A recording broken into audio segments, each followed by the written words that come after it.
Bonjour à tous et bienvenue à ce webinaire Addiction et milieu professionnel. Je vous propose de patienter quelques instants, il n'est pas tout à fait 10 heures. Nous attendons environ 500 personnes aujourd'hui pour ce webinaire. Donc je vous propose de patienter quelques instants, le temps que tout le monde puisse se connecter. Nous sommes à peu près déjà 150 personnes connectées, ce qui est déjà bien, mais il nous en manque 350. Donc voilà, je vous propose de rester tranquillement derrière votre ordinateur. Profitez-en pour aller vous servir un petit café. Et nous allons commencer dans quelques instants. Alors, je vous propose également pour patienter un petit sondage qui va apparaître sur votre onglet à droite pour qu'on puisse en savoir un peu plus sur vous. Donc, ce sondage vient de se publier. Donc, vous avez l'onglet à droite, vous avez un onglet questions, sondage. Donc, n'hésitez pas à y répondre. Dites-nous si, en tant qu'employeur ou salarié, vous vous trouvez dans une situation liée à l'addiction sur votre lieu de travail. Voilà, c'est simplement un peu pour qu'on puisse savoir qui de vous est dans cette situation. Donc, bienvenue aux nouveaux arrivants. Vous êtes bien au webinaire de GEST, l'association des services de santé au travail du Grand Est, donc qui porte aujourd'hui sur l'addiction et le milieu professionnel. Donc nous attendons environ 500 personnes, donc je vous demande encore quelques minutes de patience, le temps que tout le monde puisse se connecter, et nous allons bientôt démarrer. Donc bienvenue, je vois le compteur qui augmente petit à petit. N'hésitez pas également dans l'onglet questions. Ah, je vois justement que Sylvie nous dit qu'elle n'a ni le son ni la vidéo. Alors, n'hésitez pas à nous faire un petit retour si vous m'entendez bien dès maintenant dans l'onglet questions. Alors, si vous avez des soucis de son ou vidéo, merci Charlotte qui nous dit que parfait, elle entend tout. Donc, malheureusement, si vous rencontrez quelques soucis avec la vidéo ou le son, nous ne pouvons pas intervenir puisque cela dépend de votre connexion Internet. Donc, si jamais vous ne voyez pas la vidéo ou que vous avez un débit, soit je vous invite à vous connecter peut-être en partage de connexion avec votre téléphone, si votre Wi-Fi ou votre connexion Internet est instable. Nous avons quand même beaucoup de gens qui nous disent que tout fonctionne, qui nous entendent bien. Effectivement, n'hésitez pas à vous connecter par Google Chrome ou Firefox, donc Mozilla, donc qui sont les deux navigateurs web les plus enclins à fonctionner avec Livestorm. Voilà, donc n'hésitez pas. Vous avez encore le temps, on va attendre encore 2 minutes, le temps que tout le monde puisse se connecter. Effectivement, tout le monde nous dit que cela fonctionne. Donc, pour les personnes qui ont des soucis, essayez de changer soit votre navigateur Internet ou d'avoir une meilleure connexion. Alors, Daniel se demande si son micro est bien coupé. Alors, ne vous inquiétez pas, nous ne vous voyons pas et nous ne vous entendons pas. Vous êtes les seuls à nous voir en vidéo et à nous entendre, mais ce logiciel n'est pas un logiciel de réunion, c'est bien un logiciel de webinaire. Donc, nous n'avons pas du tout accès à votre caméra ou à votre micro. Ce n'est pas un échange. Vous pouvez nous contacter également sur l'onglet questions. Et je vous rappelle qu'à la fin de cette présentation, le replay ainsi que la présentation PDF que vous allez voir aujourd'hui seront disponibles sur le site internet de GEST et de vos services de santé au travail. Voilà, donc on va patienter encore une petite minute. Donc bienvenue aux derniers participants. Comme je vous l'ai dit, nous attendons environ 500 personnes. Donc je vous propose d'être encore patient pour 1 ou 2 minutes. Et nous allons commencer ce webinaire. Alors, je regarde dans les questions. Alors, Yasmine nous dit qu'elle n'a pas un bon son. Encore une fois, si vous avez des soucis de connexion, il faut soit que vous changiez de navigateur web, soit que vous ayez une meilleure connectique sur Internet. Nous ne pouvons pas, nous, intervenir là-dessus. Donc, sachez également que la présentation sera disponible en replay à la fin de la présentation. Donc, nous avons environ 230 personnes connectées, donc presque la moitié des personnes qui se sont inscrites. Donc, nous allons bientôt commencer encore une petite minute et nous allons lancer donc, ce webinaire. Les gens pourront nous rejoindre par la suite. Alors, Camille nous demande sur quel site le replay et le PDF seront disponibles. Alors, sur le site internet GEST, que l'on vous communiquera à la fin de la présentation, mais également sur les sites de vos services de santé au travail. Voilà, vous recevrez également un lien directement par Livestorm pour avoir accès au replay. Alors, je vous propose de commencer. Il est 10h05. Voilà, nous avons environ 230 personnes en ligne. Donc, on va laisser le temps aux autres personnes de se connecter et de nous rejoindre. Mais je vous propose de le démarrer dès à présent. Donc, bonjour à tous. Je suis Claire Grunder, responsable communication au sein d'Agestra, service de santé au travail de Metz et Thionville. Et je vous accueille aujourd'hui pour vous présenter un webinaire porté par l'Association des services de santé au travail du Grand Est, GEST, qui porte sur l'addiction et le milieu professionnel. Pour présenter ce webinaire, aujourd'hui, j'accueille Dr Martini, addictologue et médecin collaborateur à l'ALSMT, Magali Trézeux, infirmière en santé au travail chez AST 08, et Laurine Jacob, qui nous fait l'honneur de sa présence et qui est responsable prévention régionale de l'association Addiction France. Dans les starting blocks en back-office, nous avons également le docteur Mistréanou, médecin du travail à l'ASTME, Nadège Burin, infirmière en santé au travail chez Agestra, et Laetitia Lallemand, infirmière en santé au travail chez RST, qui sont disponibles pour répondre à vos questions, donc sur l'onglet situé sur votre droite. N'hésitez pas pendant la présentation à poser vos questions, on y répondra à l'écrit. Et à la fin de notre webinaire, nous aurons également un temps d'échange. Vous avez un onglet sondage, nous en avons lancé un petit, vous pouvez encore y répondre. N'hésitez pas, donc ces onglets se trouvent sur votre droite. Alors, qu'allons-nous voir aujourd'hui dans ce webinaire? Tout d'abord, nous allons vous parler des idées reçues et des représentations que nous avons des addictions. Puis, nous ferons un focus sur la définition. Qu'est-ce que signifie être addict aujourd'hui? Nous vous parlerons bien entendu de l'addiction et du travail. Et en cette période de pandémie qui dure déjà maintenant depuis presque un an, nous ferons un focus également sur la Covid-19 et le télétravail et l'impact que cela a pu avoir sur les addictions. Nous vous parlerons plus en détail du cannabis et de la boulomanie. Et enfin, nous vous parlerons également de comment réagir en tant qu'employeur, en tant que salarié, face à une situation d'addiction et quels sont les moyens de prévention qu'ils sont à votre disposition. Donc, sans plus attendre, docteur Martini, je vous laisse la parole. Dites-nous tout, quelles sont les idées reçues aujourd'hui? Très bien, je vous remercie pour nous accueillir dans ce webinaire qui tombe bien à propos puisque nous sommes en plein défi de janvier. Le défi de janvier, c'est s'interroger sans tabou sur sa consommation d'alcool. Et je crois que dans une société où on a des grosses difficultés à exprimer le mot alcool, ça tombe vraiment bien à propos, ce débat autour des addictions. Alors, première idée reçue qu'on peut retrouver quand on interroge un peu la population, c'est le tabac, c'est un déstressant, ça me permet de gérer des situations de stress au travail, ça me permet de gérer lorsque j'ai un client qui est difficile. Alors, effectivement, on entend beaucoup cette idée-là. Simplement, le tabac est un facteur de stress. Sur le plan physiologique, c'est-à-dire sur le plan des effets au niveau de la santé, on a bien une augmentation de la tension artérielle, un rétrécissement des artères, une accélération de la fréquence cardiaque. La nicotine, c'est un psychostimulant. Donc, vraiment, pour vous détendre, c'est plutôt sortir de la pièce qui est importante, c'est plutôt respirer un bon coup plutôt que de respirer la fumée d'une cigarette. Autre idée reçue, c'est consommer de la bière ou du vin au travail pendant la pause, ça n'empêche pas d'être efficace. Bien au contraire, certains nous disent « Ah ben moi, ça me donne un coup de fouet pour bosser ». Alors, il faut bien se rendre compte que l'alcool, c'est une petite molécule qui va rapidement agir au niveau du cerveau et entraîner des modifications. Alors, c'est un mot barbare, capacité cognitive. En gros, ça va ralentir les fonctions de travail au niveau de notre cerveau.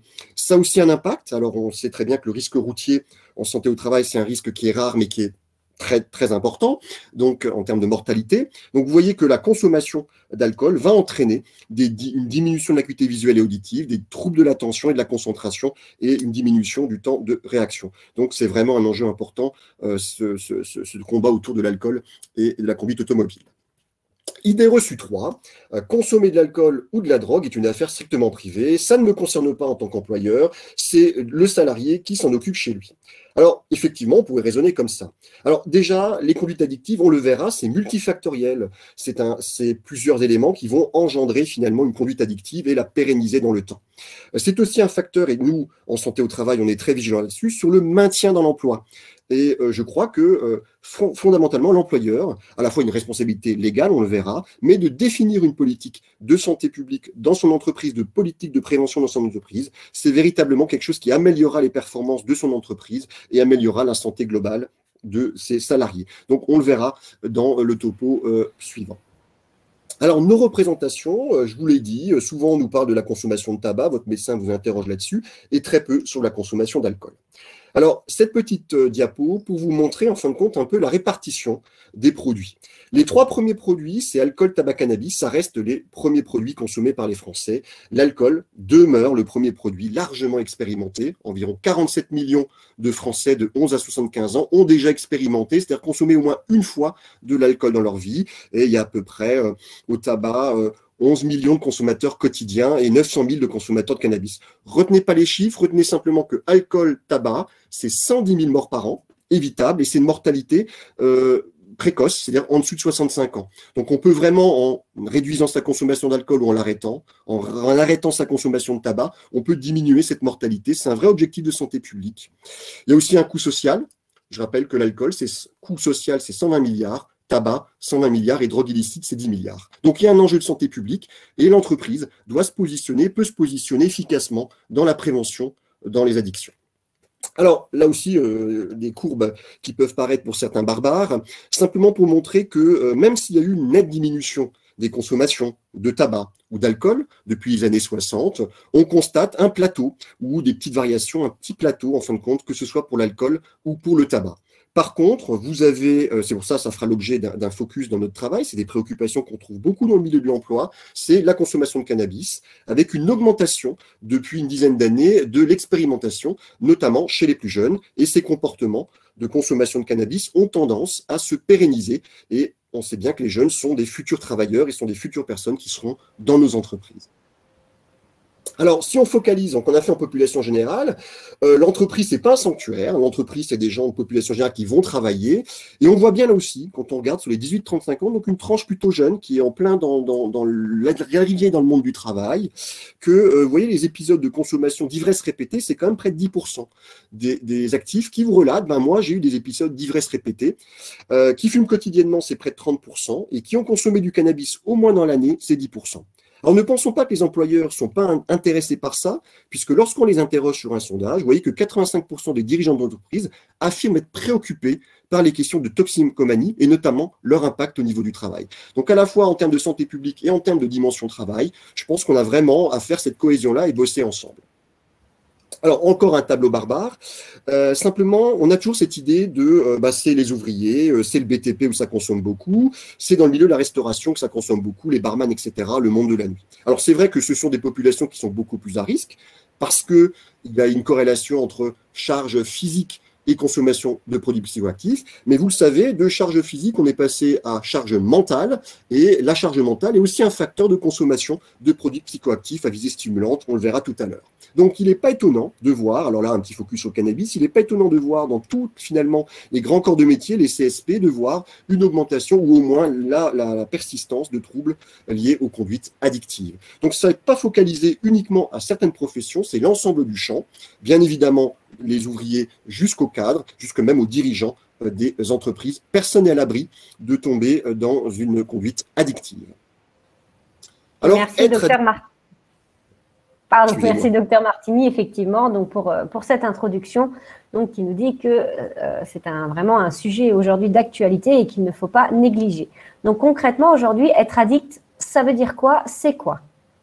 Alors, oui, alors on entend, le mot addict a longtemps été beaucoup galvaudé, on est addict à tout, addict au sport, addict au sexe, addict au shopping, on a même des parfums qui se vantent de nous rendre addicts.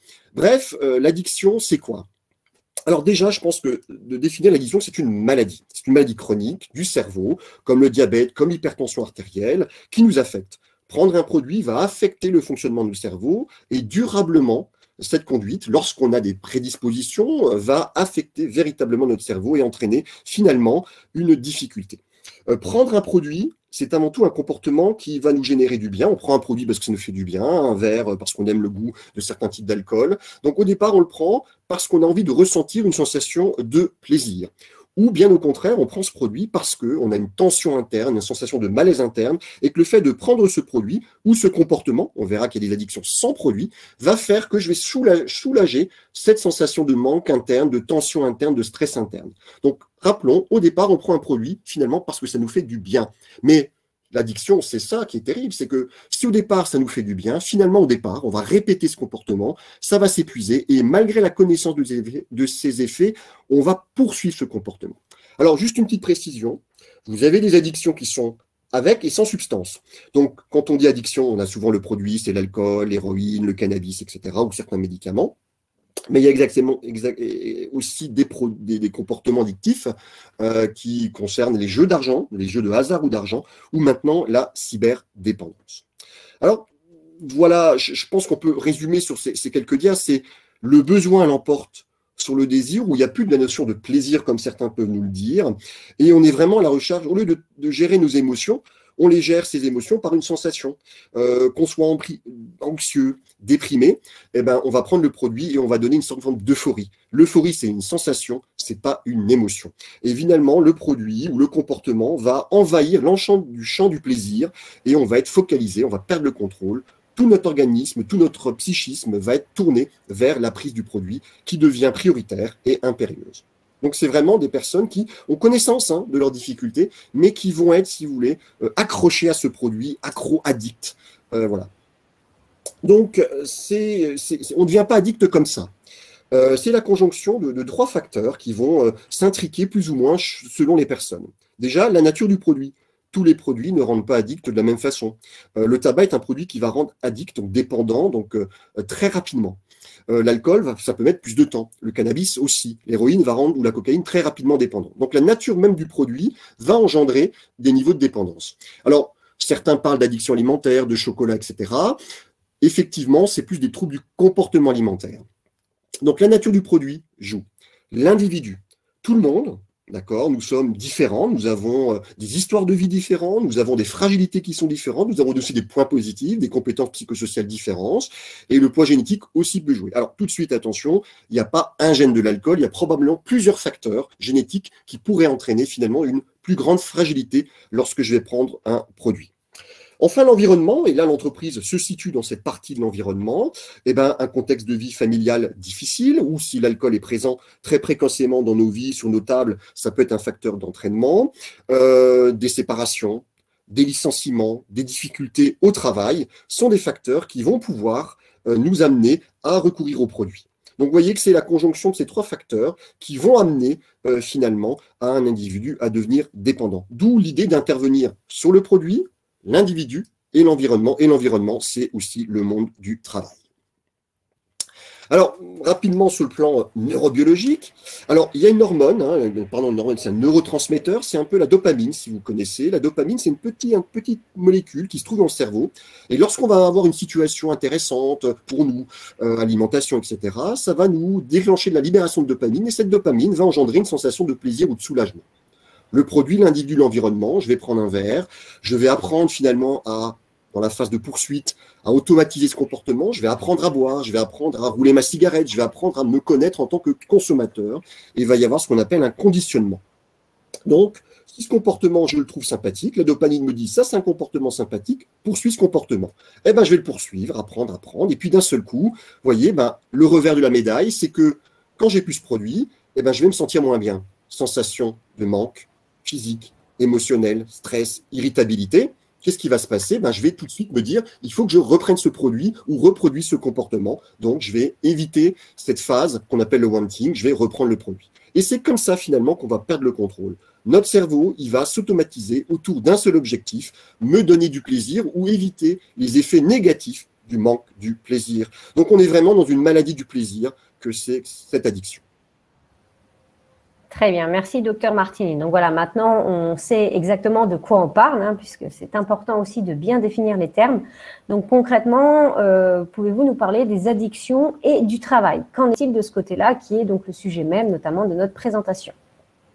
Alors après ce focus général, donc on va finalement placer la focale sur le monde du travail. Alors, on a tendance à dire aussi que le travail, finalement, est un facteur de risque de consommation. Pourquoi? Parce que le produit a des fonctions d'anesthésie.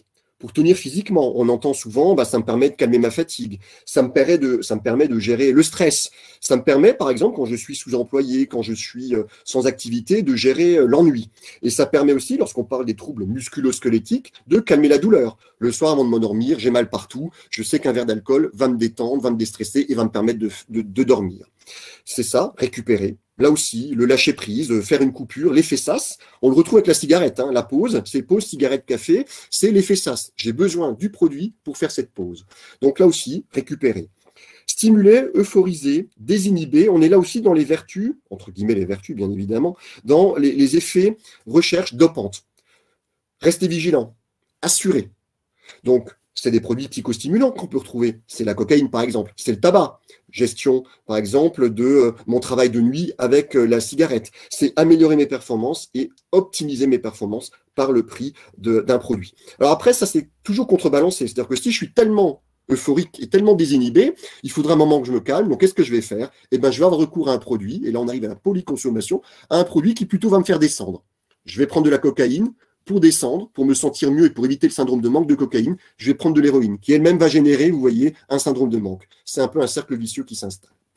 Autre chose, et ça on le voit de plus en plus apparaître, par le biais de ce mot barbare anglais, l'afterwork, on voit apparaître aussi la consommation de produits psychoactifs, notamment l'alcool, comme un moyen d'intégration, d'entretenir la convivialité. Je veux être comme les autres. Si les autres vont consommer, eh ben je vais consommer. Donc si je suis dépendant de l'alcool ou malade de l'alcool et que je me soigne, et que est organisé un peu d'entreprise, est organisé un after work, où finalement mes collègues vont consommer, je vais me sentir en grande difficulté. Vous voyez donc toute la difficulté dans ces pots d'entreprise. On verra la responsabilité de l'employeur concernant les pots d'entreprise. Donc c'est aussi une stratégie de présentation de soi. Qu'est-ce qu'on va dire si je ne bois pas d'alcool? On va me dire, tu es malade? Ou alors si je suis une femme, excusez-moi, stéréotype, elle est peut-être enceinte. Vous voyez, donc il faut être vraiment très vigilant sur ces idées reçues. C'est un facteur aussi d'intégration, ça ne devrait pas l'être. Mais aussi le travail, et pour nous addictologues, quand on les soigne, et pour nous aussi médecins du travail, c'est aussi un facteur d'intégration fabuleux.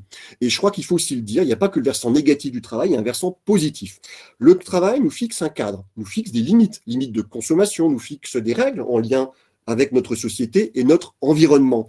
C'est aussi un fabuleux outil d'estime de soi et de satisfaction personnelle, quand tout va bien au niveau de l'entreprise, bien évidemment. C'est un facteur d'équilibre psychique qui est un facteur qui protège les addictions. Et dans le soin, finalement, permettre à un salarié, et nous, addictologues, à un patient, d'arriver, de retrouver son emploi, c'est un signe de réussite du traitement des addictions. Donc il y a le versant négatif, d'accord, de risque par rapport à une situation de travail qui serait mal vécue, mais il y a aussi un fabuleux outil, le travail, et l'entreprise a un vrai rôle là-dedans, et le médecin du travail aussi a un vrai rôle pour permettre à ces sujets addicts de se soigner par le travail.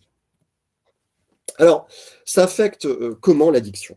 Alors, on a mis uniquement ici les éléments physiques, mais de point de vue physique, effectivement, vous avez des effets directs, somnolence, agitation, hallucination, arrêt cardiaque, inconscience, bon, des choses qui peuvent faire effectivement très peur. Je rappelle que la première complication de l'alcool, c'est l'ivresse.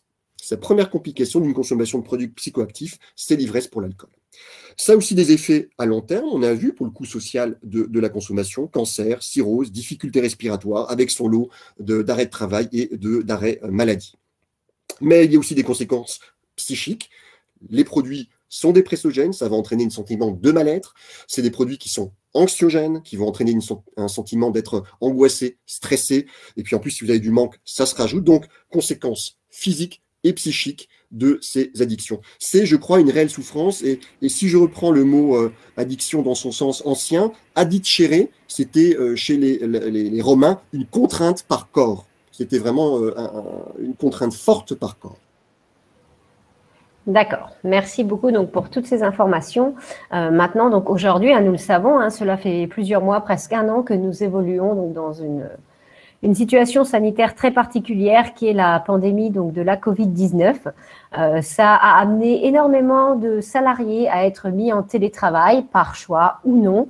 Alors, quel a été finalement l'impact justement de la Covid-19 et du télétravail sur les salariés et les addictions?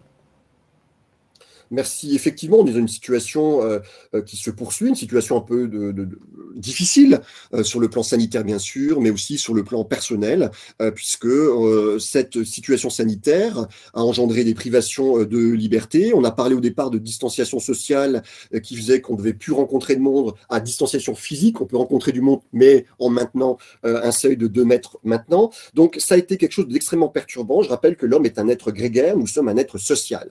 Ça a généré des situation d'anxiété et on l'a vu que l'anxiété est un facteur de risque de prise de produits psychoactifs, justement un peu comme aspect automédicament, comme autotraitement. Ça a été une déstabilisation aussi au sein de nos entreprises et je crois qu'il a fallu s'adapter au niveau de chaque entreprise à cette situation hors norme qu'on n'avait pas connue depuis des siècles.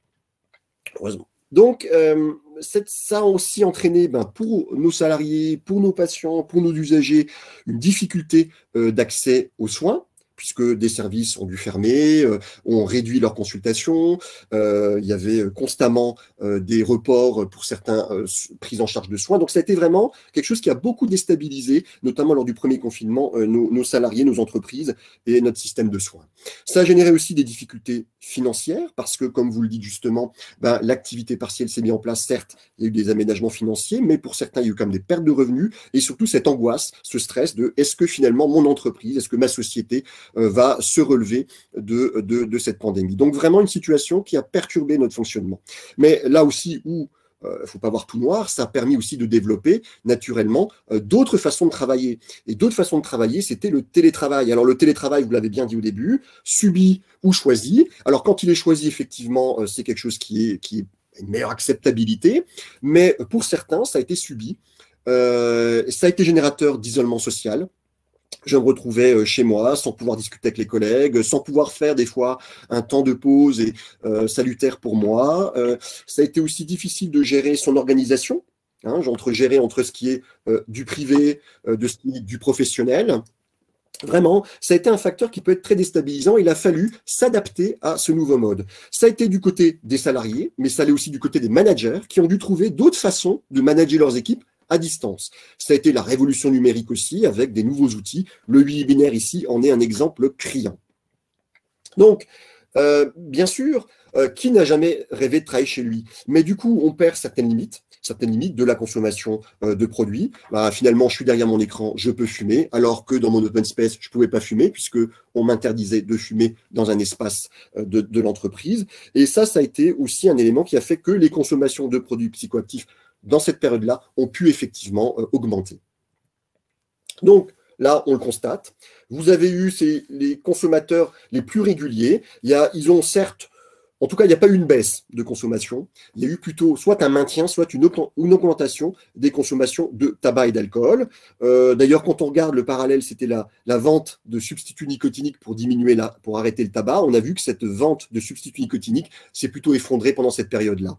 Le cannabis, là aussi, on pensait que malgré le confinement, les restrictions, on en aurait moins. Il y a eu une disponibilité quand même de l'offre et les gens ont maintenu cette consommation de cannabis. Les médicaments psychotropes, alors là, c'est un point de vigilance pour nous, puisqu'on a eu effectivement une augmentation de consommation d'anxiolytiques, d'antidépresseurs et de somnifères, à suivre par ailleurs. Et ce qu'on n'attendait peut-être pas, c'est effectivement le report sur le poker en ligne.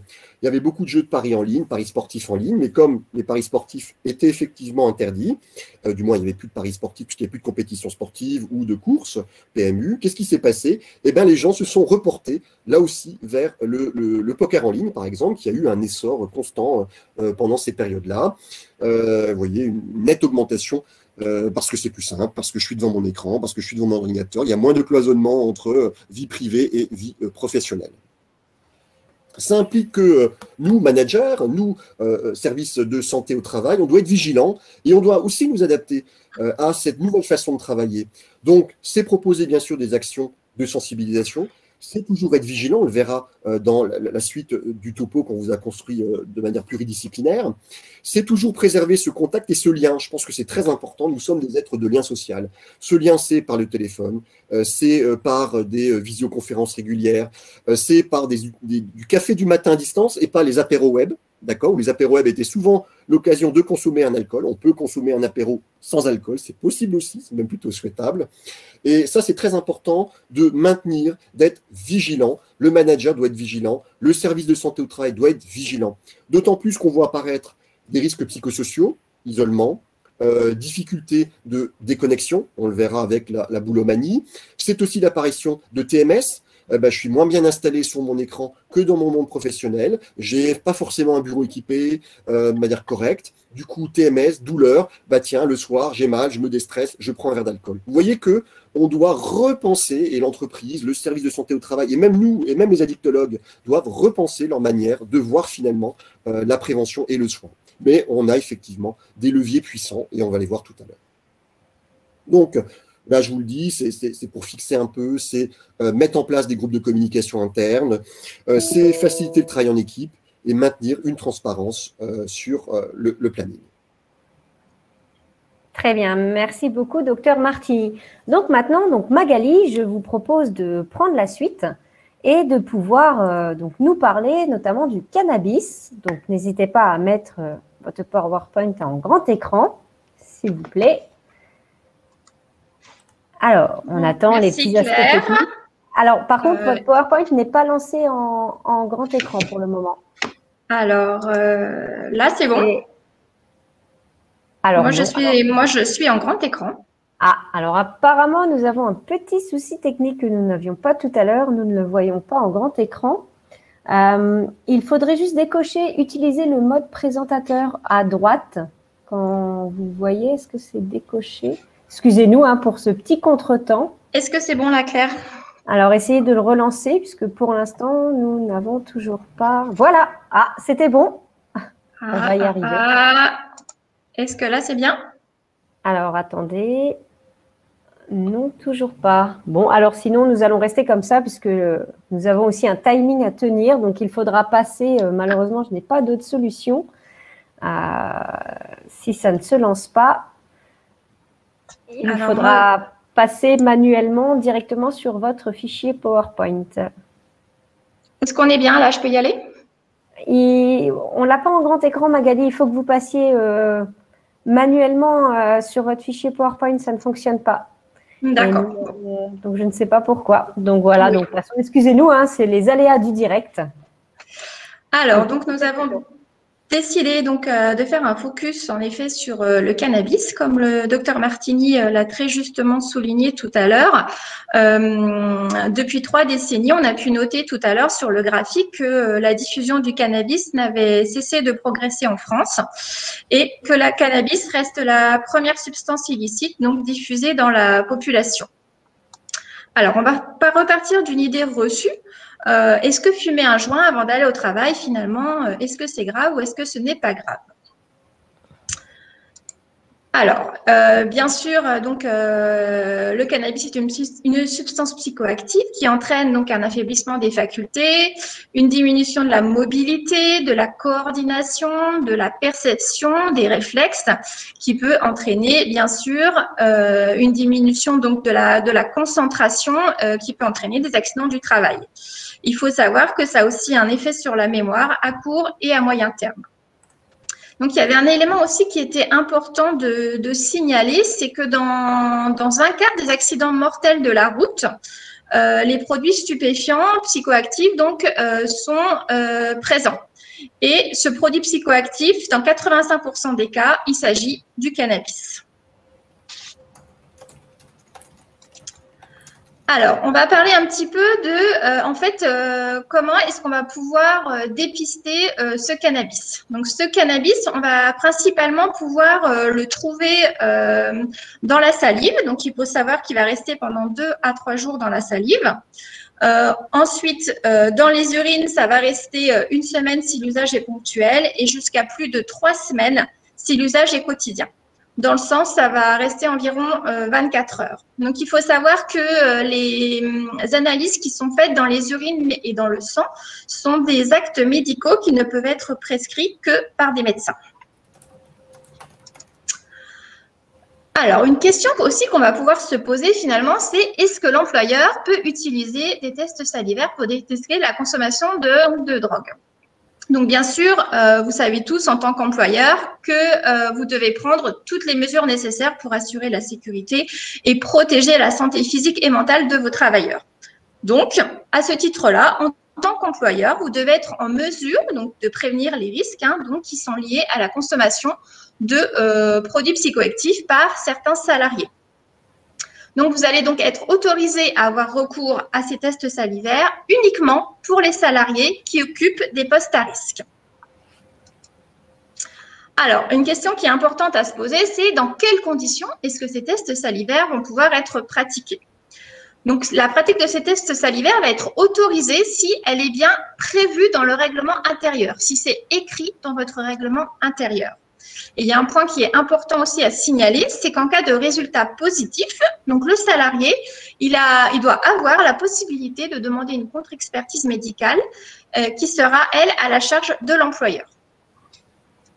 Alors, ces tests salivaires, par qui est-ce qu'ils peuvent être réalisés? Donc, ils peuvent être pratiqués donc, par un supérieur hiérarchique qui a reçu une information, une formation appropriée donc sur la manière de faire ces tests et surtout d'en lire les résultats.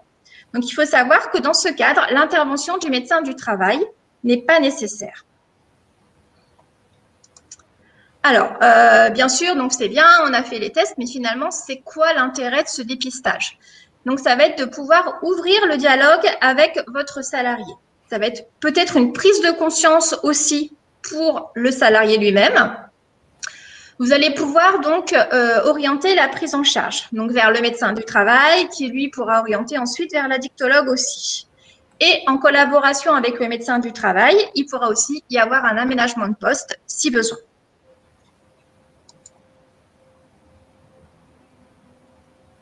Donc, merci beaucoup Magali. Donc, excusez-nous encore pour le petit souci technique. Le PowerPoint ne se lance pas, mais l'important, c'est que vous puissiez y avoir accès. Alors, on va parler également de ce qu'on appelle la boulomanie, qui fait partie aussi d'une forme d'addiction. Alors, dites-nous en plus, qu'est-ce que la boulomanie concrètement, Magali?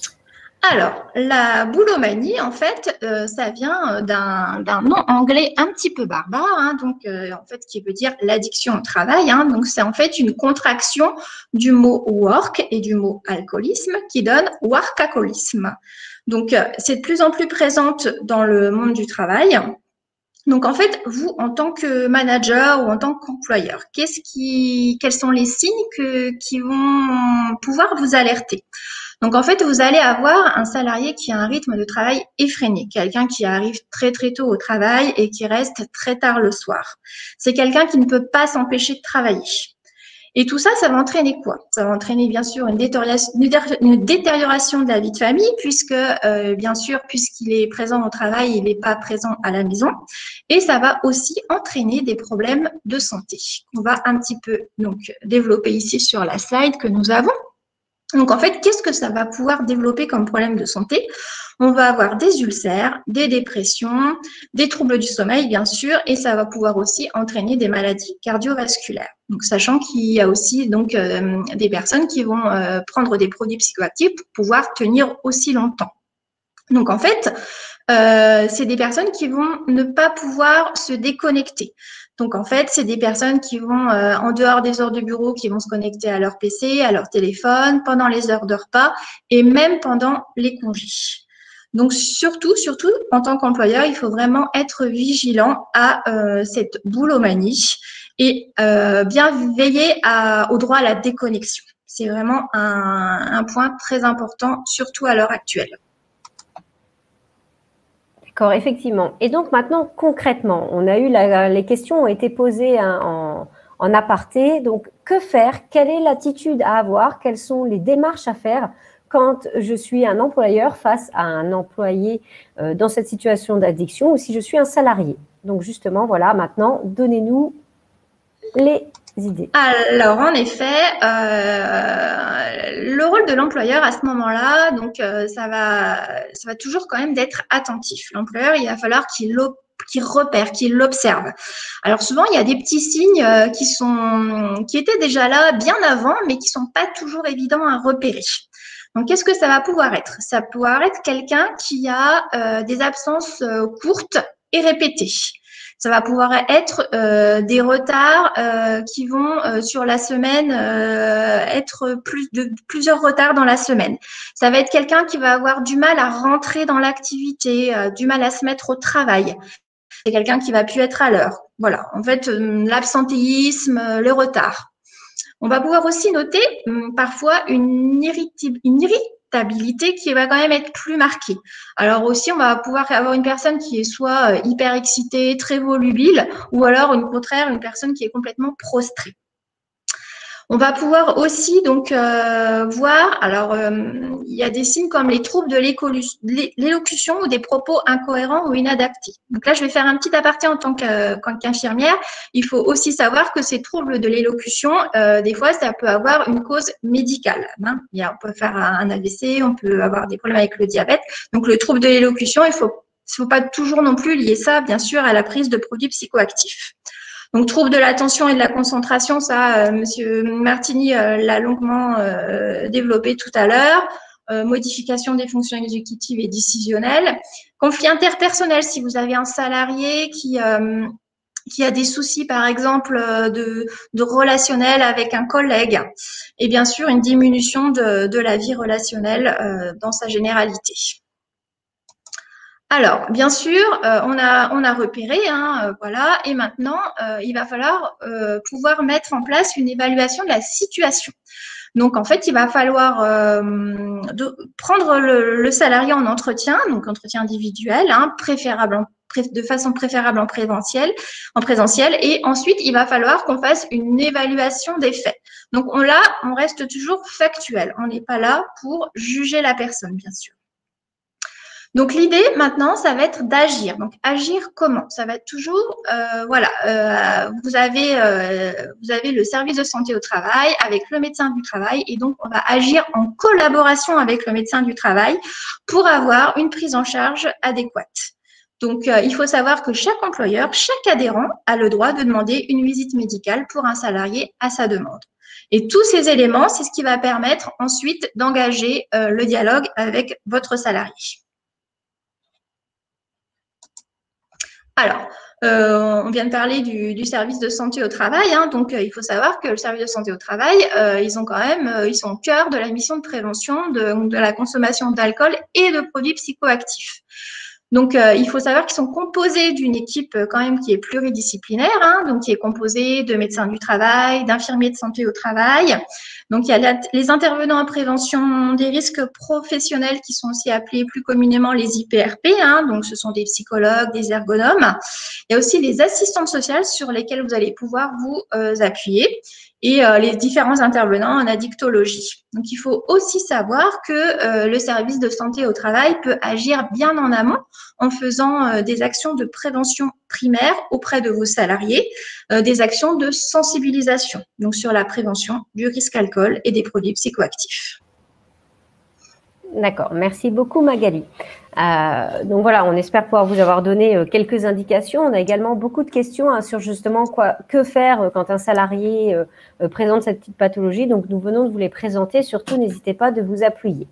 Donc Laurine, je vous propose de partager à votre tour donc le PowerPoint. Donc comme je vous l'ai dit, nous recevons Laurine Jacob, responsable prévention régionale Grand Est de l'association Addiction France, donc qui a travaillé avec nous sur ce webinaire et qui est donc présente aujourd'hui. Alors pour nous parler de son association, donc effectivement en termes de connexion Internet, nous avons eu quelques petits soucis ce matin, donc nous essayons de voir si Laurine arrive à justement partager, sinon on continuera sur le PowerPoint de Magali. Alors, est-ce que le partage fonctionne, Laurine? Alors, bonjour à toutes et à tous. J'ai lancé le partage d'écran. Voilà, j'ai ma petite roue qui mouline. Ah, c'est bon, c'est parfait. Bien, merci. Donc, je vais vous parler de prévention. Avant de commencer, donc, je vous propose de brièvement vous présenter l'association Addiction France, d'autant plus que peut-être que vous nous connaissez, puisque en fait, précédemment, nous nous appelions ANPA, Association nationale de prévention en alcoolologie et addictologie. Et donc, depuis le 1er janvier 2021, nous sommes à présent Association Addiction France. Donc, ça représente 1600 salariés répartis sur 90 établissements dans 70 départements. Donc, vous pouvez voir que nous sommes présents au niveau du territoire national. Nous disposons d'équipes pluridisciplinaires, donc aussi bien donc, des professionnels de santé tels que médecins, infirmiers, également des psychologues et aussi des travailleurs sociaux, éducateurs spécialisés, CESF ou encore des chargés de prévention. Et nous intervenons donc sur 3 missions principales, à savoir le soin spécifique gratuit. Donc, nous accompagnons des usagers dans la réduction ou l'arrêt de consommation, que ce soit alcool, tabac ou autres produits psychoactifs. Nous proposons des actions de prévention et également des actions de formation. Donc voilà, l'ivresse et les conduites addictives de manière générale doivent être perçues comme des risques professionnels. Et donc, ça renvoie à la responsabilité de l'employeur.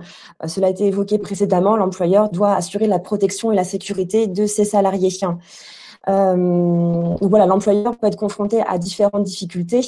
Donc soit vraiment constater une ivresse, mais ça peut être aussi des difficultés de manière chronique telles que des retards, des absences répétées, des erreurs, des accidents du travail qui peuvent l'interpeller et voir s'il n'y aurait pas du coup d'autres problématiques et peut-être qui seraient dues à des conduites addictives. Il est donc important pour toutes les parties présentes au sein de l'entreprise de comprendre, d'analyser et de réduire ces facteurs de risque au travail avec l'appui des services de santé au travail ou des associations telles que la nôtre. Au niveau du cadre juridique, je ne vais pas vous lire tous les articles, mais vous pouvez voir que dans différents codes, donc code du travail, code pénal, code civil, code de la route et code de la santé publique, il est fait mention donc ou référence à la responsabilité de l'employeur en matière de protection de la sécurité et protection de la santé physique et mentale de ces travailleurs. Il y a également quelques dispositions qui interdisent bien la consommation de certains produits sur le lieu de travail.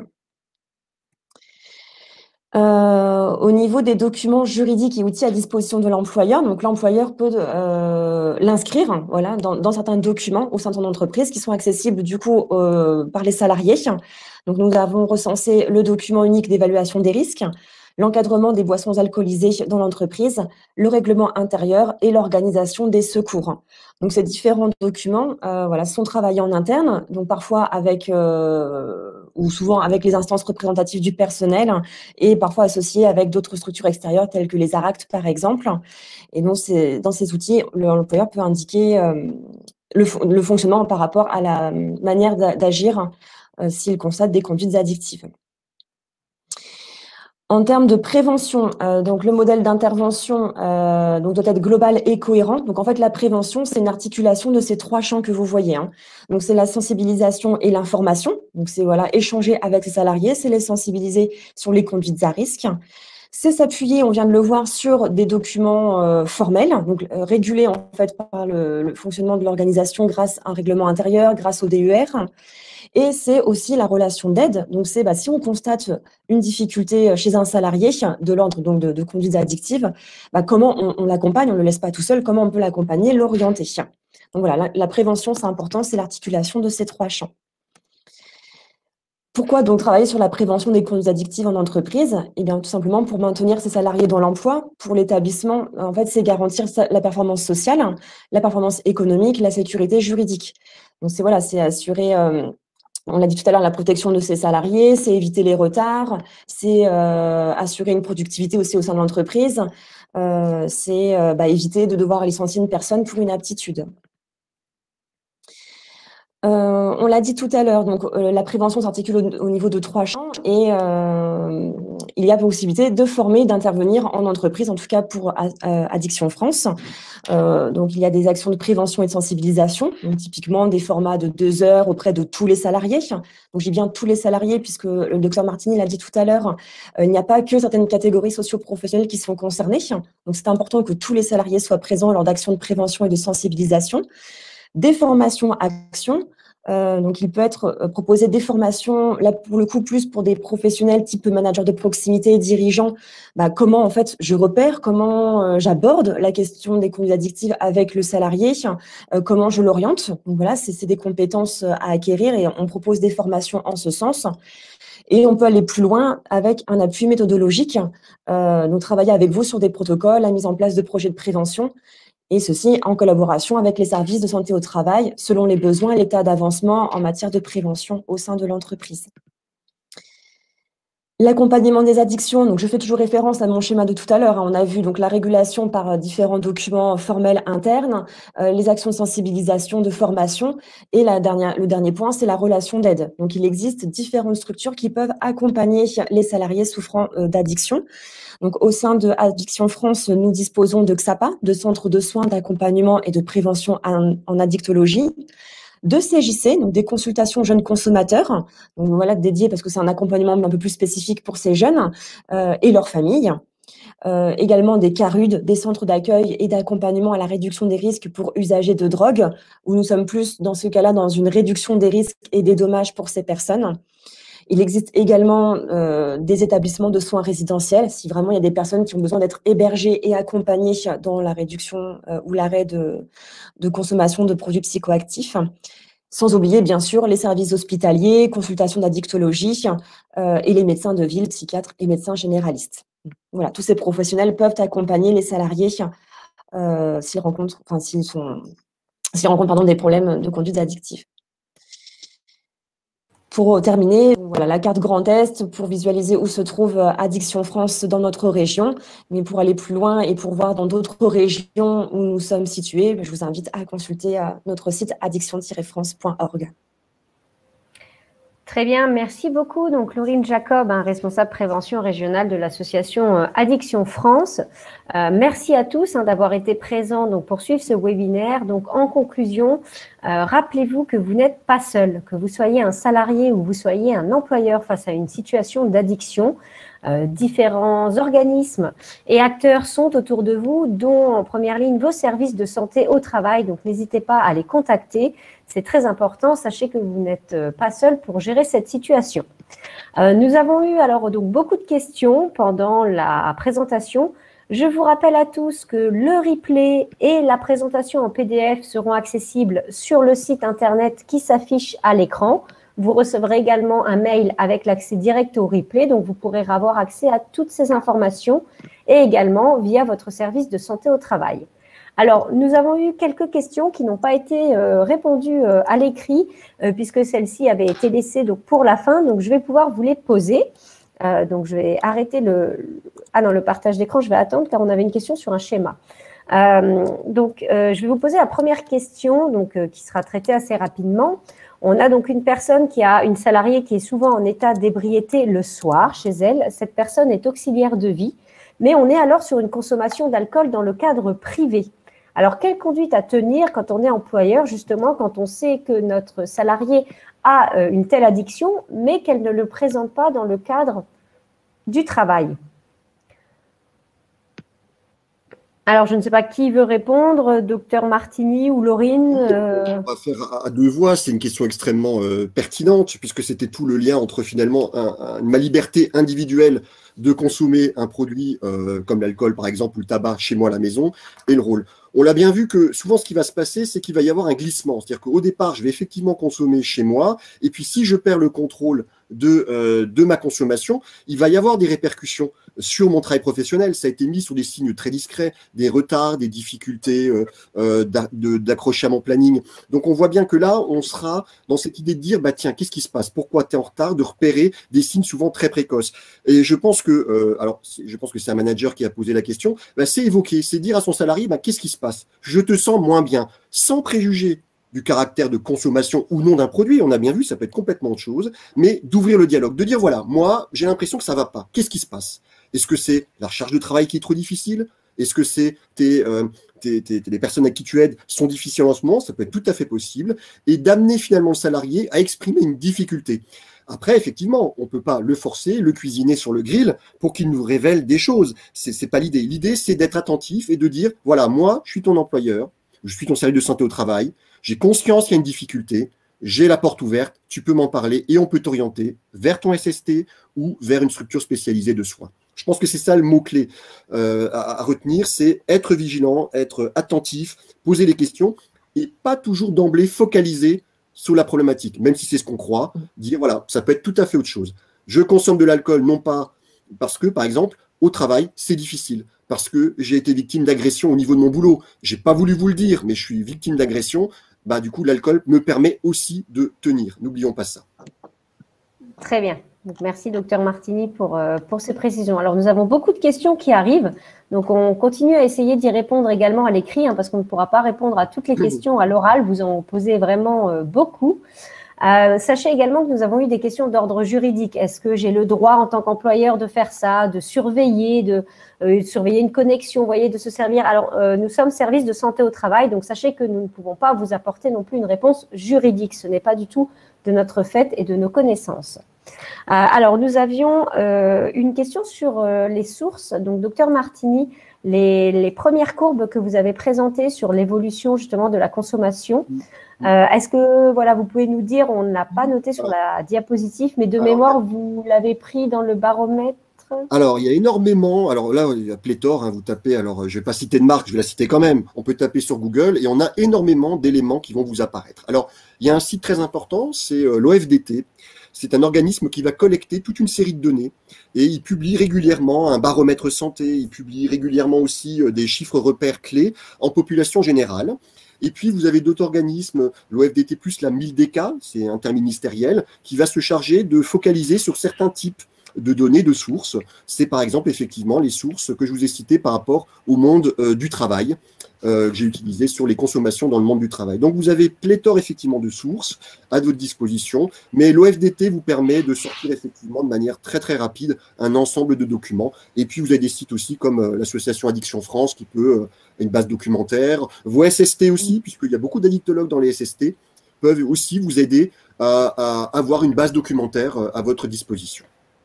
D'accord, merci. On avait une question pour Magali pendant votre présentation qui était de savoir, y a-t-il également un phénomène de stockage du THC au niveau des graisses du cerveau avec un effet de relargage quand la consommation est faite par voie orale, gâteau au cannabis?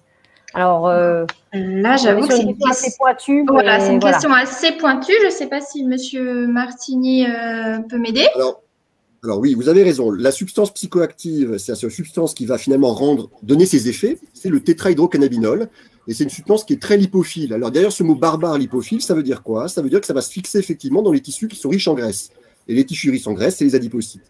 Donc lorsqu'il y a des jeûnes prolongés, on a effectivement remarqué un relargage. C'est-à-dire que quand mon adipocyte, quand ma graisse, elle est évacuée, et ben du coup, le THC, il est évacué et peut se retrouver effectivement dans les urines. Donc on a eu effectivement ces aspects-là de relargage. Ce qui pose question et ce qui explique aussi peut-être le fait qu'on peut trouver dans les urines, lorsqu'on est un consommateur régulier de cannabis, finalement du THC présent 70 jours après, finalement, voilà. Donc c'est vraiment ça qui explique. Donc ça pose effectivement toute la question de si je consomme un joint, est-ce que 6 jours après j'en trouve dans les urines, est-ce que je suis sous l'effet du produit psychoactif ou pas? Est-ce qu'on peut doser? Je rappelle qu'en prise de sang, au médico-légal, on peut doser jusqu'au microgramme. Hein. On peut aller très très loin dans le dosage du cannabis, notamment sanguin. Mais après, je veux dire, la biologie ne règle pas tout. Hein. Attention au mythe de la biologie qui règle tout. Ça pose souvent plus de questions que ça n'apporte de réponses.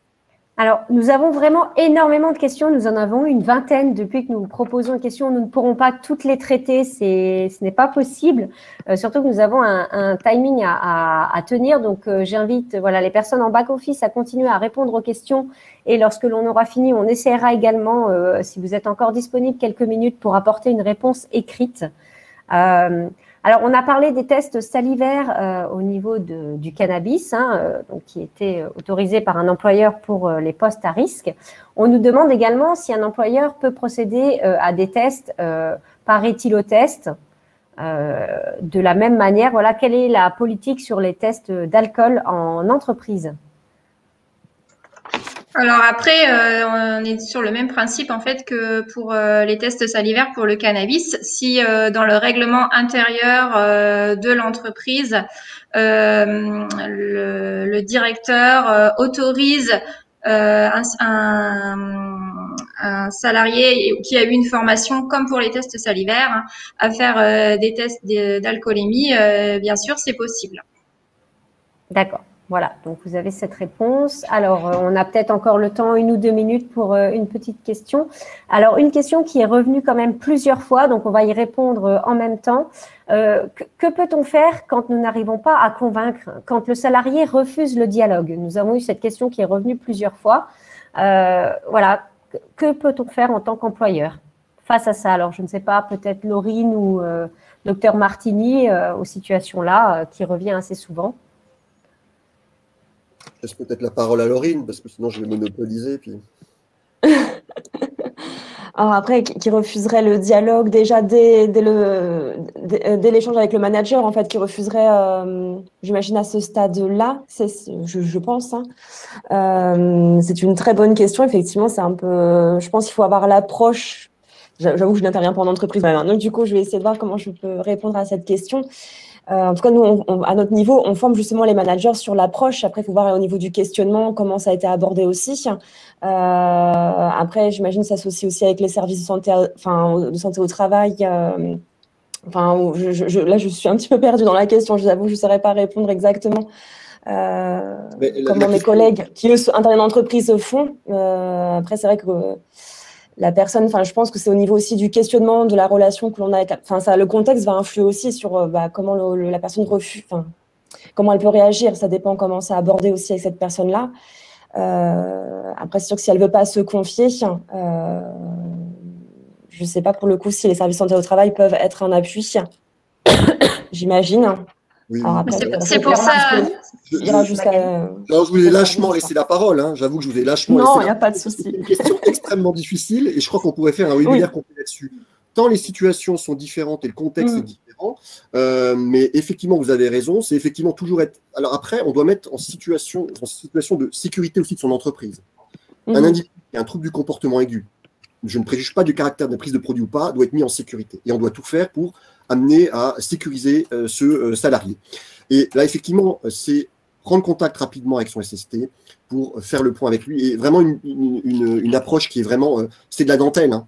C'est de la dentelle parce que je vous ai dit, chaque individu est différent, chaque mode de fonctionnement d'entreprise est différent, il n'y a pas de règle clé. Donc, c'est vraiment la question tarte à la crème. Je vous remercie de l'avoir posée enfin parce qu'on va avoir juste un sentiment de frustration. Mais néanmoins, n'hésitez pas à vous rapprocher de vos SST et des associations de prévention pour faire vraiment un diagnostic et vous donner des clés. L'addiction, c'est une maladie longue, hein, c'est pas quelque chose. Alors, on est face à un trouble du comportement aigu, mais nous, dans l'approche de santé au travail, dans l'approche prévention et dans l'approche addicto, on est sur du très long terme, on est sur du long terme. Et quelquefois, ça rentre en conflit, effectivement, avec un manager qui dit, mais moi, il consomme, faut qu'il arrête tout de suite parce que ça va pas aller. Alors que nous, on est sur l'accompagnement, le soin, qui peut prendre quelquefois plusieurs années. Donc, il faut qu'on se discute, il faut qu'on parle et qu'on mette, si vous voulez, notre chronomètre au même niveau. Voilà. D'où l'intérêt des visites qui peuvent être faites donc à la demande de l'employeur. Et l'employeur peut bien sûr prendre le temps de téléphoner au médecin du travail et d'échanger avec lui. C'est vraiment un travail qui doit être fait en collaboration. Très bien. Alors, je vais prendre une dernière question, hein, puisqu'il est déjà 11 heures et que voilà, nous devons aussi terminer ce webinaire. Donc, c'est une question aussi qui est revenue plusieurs fois. Alors, sans aborder, encore une fois, nous sommes les services de santé au travail, nous n'avons pas d'aspect juridique. Hein. On nous a beaucoup demandé qu'est-ce qu'on peut faire, quelles sanctions, quelles sont les responsabilités de l'employeur. Arriver dans ces détails-là, ce n'est pas nous qui pouvons vous conseiller. Hein. Il faut vraiment faire appel à un service juridique. Mais c'est vrai qu'on a quand même souvent la question de savoir s'il n'y a pas de sanctions prévues dans le règlement intérieur, hein, puisqu'on a dit que les tests, les éléments devaient être inscrits au règlement intérieur. Si ce n'est pas le cas, quelle est la meilleure solution à adopter? Donc, je ne parle pas encore une fois d'un point de vue juridique, mais admettons que le règlement intérieur ou le DER ne présente aucune information sur la conduite à tenir. Donc, pour conclure, quelle est la meilleure attitude à avoir en tant qu'employeur face à ce salarié? On va reprendre un peu ce qu'on a dit, mais on va également, je pense, conclure sur ça, qui a été une question souvent posée. Docteur Martini, en tant qu'addictologue, peut-être? Oui, alors je vais peut-être me répéter. Alors, c'est vrai que lorsque c'est on a, quel que soit le texte, si quelqu'un est en situation de détresse ou d'urgence, on doit intervenir. C'est pas parce que c'est pas noté dans le texte, dans un règlement intérieur qu'on doit pas prendre en charge un salarié, en difficulté. Il faut que ce soit effectivement obligatoirement quelqu'un qui est en difficulté. Il faut pouvoir intervenir et le mettre en sécurité le salarié et mettre en sécurité les autres aussi salariés. On est d'accord, on a aussi une responsabilité sur le salarié qui a une difficulté addictive, mais il ne faut pas oublier le collectif. Et peut-être une notion qu'on a oubliée, il faut aussi s'occuper du collectif derrière, qui va pouvoir quelquefois gérer cette situation aussi. Donc, mettre en sécurité, et là, s'il y a un contexte de trouble du comportement aigu, c'est effectivement le SAMU qui doit être apporté. Je veux dire, voilà. Effectivement, je crois qu'il faut appeler le SAMU, etc. S'il y a le secouriste au travail, il faut effectivement avoir cette ressource-là. Si on est une très petite entreprise, c'est peut-être passer un coup de bigophone, effectivement, à votre SST qui est ouvert et qui permettra de trouver une réponse rapidement à votre contexte. Mais là, on est vraiment dans le détail Oui, voilà. Merci, donc, docteur Martini, on est dans le détail, mais c'est vrai qu'on a eu beaucoup de questions sur que faire si un salarié vient. Voilà, donc si vous n'avez pas d'informations dans votre règlement intérieur, dans votre DUER, voilà, qui vous indique la conduite à tenir, n'hésitez pas en fonction de la situation, au niveau de la personne qui est là, donc soit à contacter votre service de santé au travail, soit à contacter, comme l'a dit docteur Martini, le SAMU également. Sachez que vous n'avez pas en tant qu'employeur à gérer ça tout seul. Donc, n'hésitez pas surtout à contacter les associations, les organismes qui gravitent autour de vous. Eh bien, écoutez, il est 11h05, donc je vous propose de conclure notre webinaire. Nous avons eu effectivement beaucoup de questions. Nous allons essayer de répondre aux dernières encore à l'écrit pour ceux qui sont disponibles. Donc, je vous rappelle que ce webinaire va être disponible en replay dès que nous l'avons terminé. Et également, la présentation sera disponible en PDF sur le site association-geste.org. N'hésitez pas également à demander à votre service de santé au travail. D'ici cet après-midi, ils seront disponibles au plus tard en début de semaine prochaine. Donc, je vous remercie, vous trois, pour votre intervention, pour vos réponses aux questions sur ce sujet. Merci Laurine Jacob d'avoir été aussi présente avec nous pour montrer que les services de santé au travail ne travaillent pas seuls non plus et savent aussi s'entourer d'organismes et d'associations ciblées en fonction de la thématique. Je remercie aussi chaudement mes trois collaboratrices qui sont en back-office et qui n'ont pas arrêté depuis 1 heure de taper et de répondre aux nombreuses questions qu'on a reçues. Je vous propose de répondre sur l'onglet sur votre droite à 3 petits sondages que nous venons de publier pour pouvoir nous faire un petit retour sur ce webinaire. Donc, vous pouvez répondre même quand celui-ci est encore terminé. Donc, le mot de la fin, merci à tous. Merci. Merci. Et puis, nous vous souhaitons tous une agréable journée et un bon week-end. Et surtout, prenez soin de vous et n'hésitez pas à parler autour de vous si vous avez une suspicion d'un comportement d'addiction. Les personnes, le plus souvent, ont besoin d'aide. Donc, n'hésitez pas. Bonne journée à tous. Au revoir. Au revoir.